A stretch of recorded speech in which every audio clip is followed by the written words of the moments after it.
प्रकाश पहले धीरे धीरे फैलता है, ये आप सब जानते हैं। उसका प्रकाश धीरे धीरे बढ़ता है, सूक्ष्म चीज होती है, पहले बहुत सूक्ष्म, क्योंकि हम जिस स्थूल व्यवस्था में रहते हैं उस व्यवस्था में उस सूक्ष्म को पकड़ना कठिन जाता है, धीरे धीरे वो पकड़ आ जाता है। उसके बाद आप बढ़ने लग जाते, अग्रसर हो।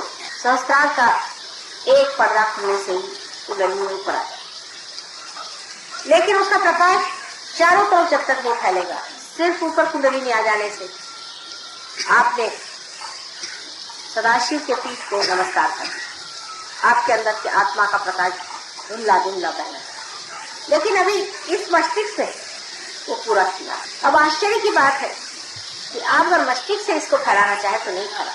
अपना मस्तिष्क और अपना हृदय, इसका अब बड़ा संतुलन उठाना होगा।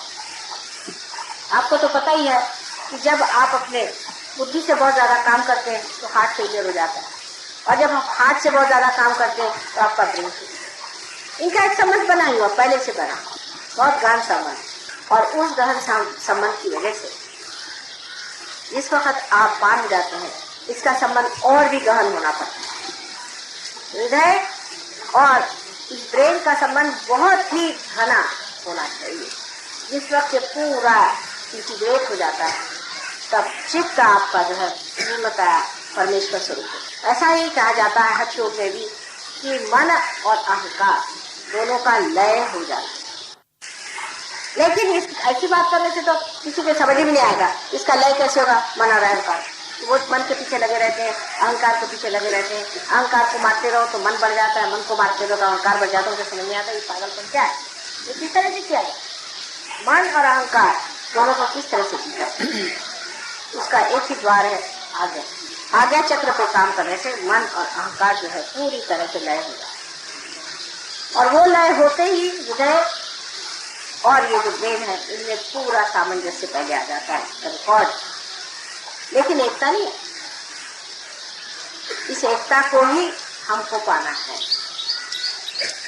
तो आपका जो हृदय है वही सहस्त्रार हो जाता है, और आपका जो सहस्त्रार है, जो आप सोचते हैं वही आपके हृदय में है, और जो कुछ आपके हृदय में है वही आप।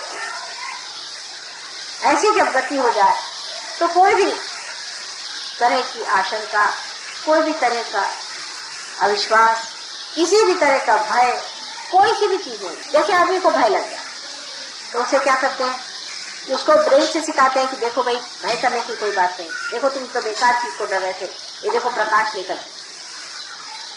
फिर वो अपने बुद्धि से तो समझ लेता तो फिर डरता।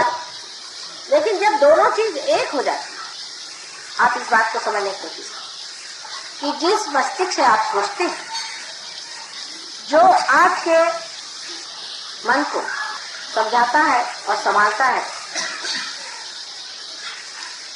वही आपका मनगढ़ हो जाए। यानी समझ लीजिए कि ऐसा कोई इंस्ट्रूमेंट हो कि जिसमें एक्सेलरेटर और ब्रेक दोनों ऑटोमेटिक हो जाए, और दोनों एक, जब चाहे तो वो ब्रेक बन जाए और जब चाहे तो वो एक्सेलरेटर हो जाए, और वो सब जानता है। ऐसी जब दशा आ जाए तो आप पूरे गुरु हो गए। ऐसी दशा हमको आनी। अभी तक आप लोग काफी उन्नति कर गए, काफी ऊंचे स्तर पे पहुंचे। जरूर आपको कहना चाहिए कि अब आप श्री फल हो गए। लेकिन मैं हमेशा आगे की बात इसलिए करती हूँ, इस पेड़ पे भी अगर चढ़ना हो तो क्या आपने देखा है किस तरह से लोग चढ़ते हैं? अगर एक आदमी को चढ़ा के देखिए तो आप समझ जाएंगे कि वो एक डोर बांध लेता है चारों तरफ से अपने, और उस डोर को ऊपर फंसाते जाता है।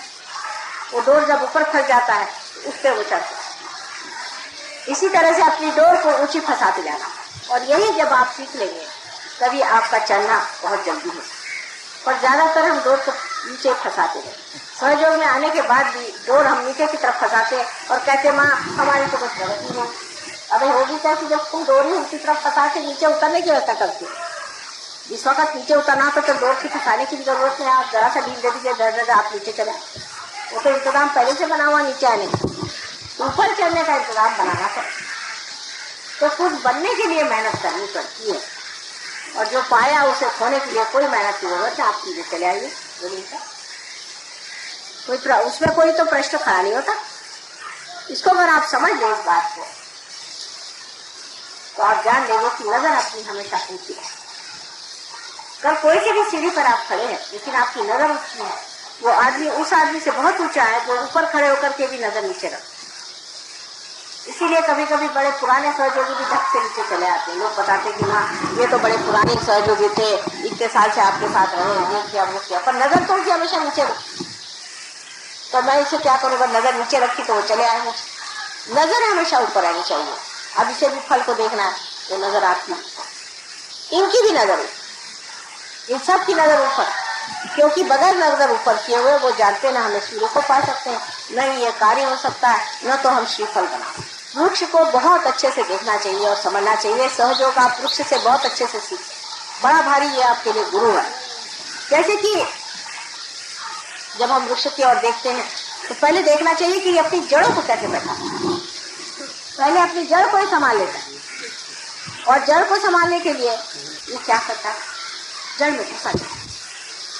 ये हमारा धर्म, यही हमारा चित्त है, इसमें यह घुसा चला है और उसी चित्त से वो खींचता है सर्वव्यापी शक्ति।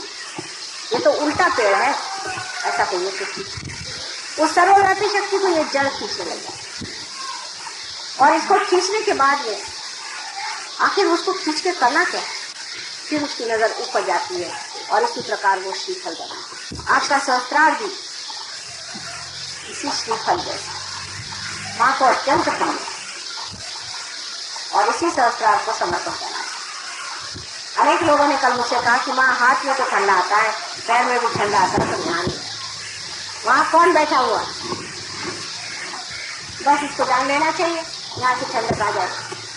और वहाँ जो बैठे हुए हैं वो सारे ही चीजों का फल है। इस पेड़ की जो नीचे गड़ी हुई जड़ें हैं, वो भी, इसकी जो तना है, इसकी जो मेहनत है, इसका जो इवोल्यूशन है, ये सब कुछ अंत में जाकर के वो फल, उस फल में सब कुछ नहीं है। फिर से उस फल को आप जमीन में डाल दीजिए, फिर से यही सारी चीजें, वो सब का अर्थ वही है, वो सब का अंत वही। सारे संसार में जो कुछ भी आज तक परमात्मा का कार्य हुआ है, जो भी उन्होंने कार्य किया है, उसका सारा समग्र स्वरूप, फल स्वरूप आज का हमारा ये महायोग है। और उसके स्वामी कौन है, आप जानते। तो ऐसे शुभ समय पे आप लोग पैदा हुए हैं, ऐसे शुभ अवसर में आकर के आप लोग प्राप्त किए, तो धन्य समझना चाहिए और इस फल स्वरूप होकर के और आपने समर्पित।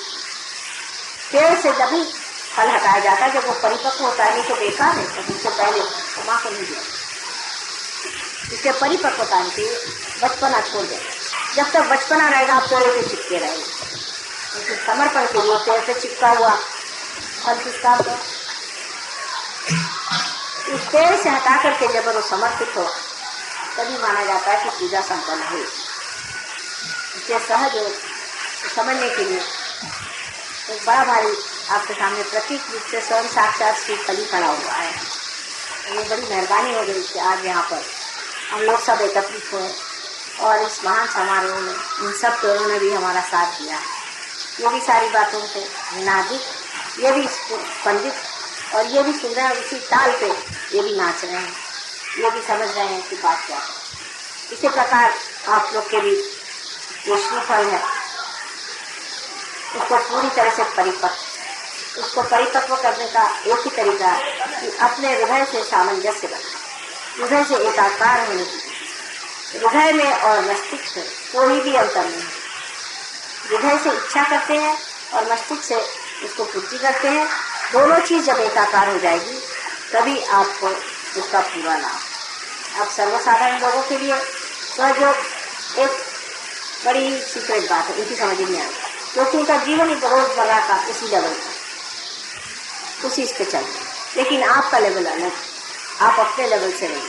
दूसरों की ओर अधिकतर जब आप देखते हैं तो दया देखिए, क्योंकि ये बेचारे क्या, इनका क्या हो, कहाँ जाए, कि समझ नहीं आता इनकी गति क्या, कौन से मार्ग में पहुंचने वाले।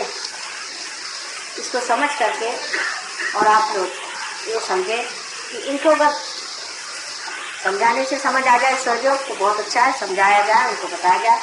लेकिन अगर ये लोग परवाह न करें तो इनके आगे सर फोड़ने से कोई फायदा नहीं। अपने स्टीफ को खोलने से कोई फायदा नहीं। इसको बचा के, इसका कार्य बहुत ऊंचा है, इसको बड़े ऊंचे चीज के लिए आपने पाया हुआ है और उसी ऊंचे स्तर को इसे रखें और उसी संपन्न अद्भुत स्थिति को प्राप्त होने पर ही आप अपने को धन्य समझ सकते हैं।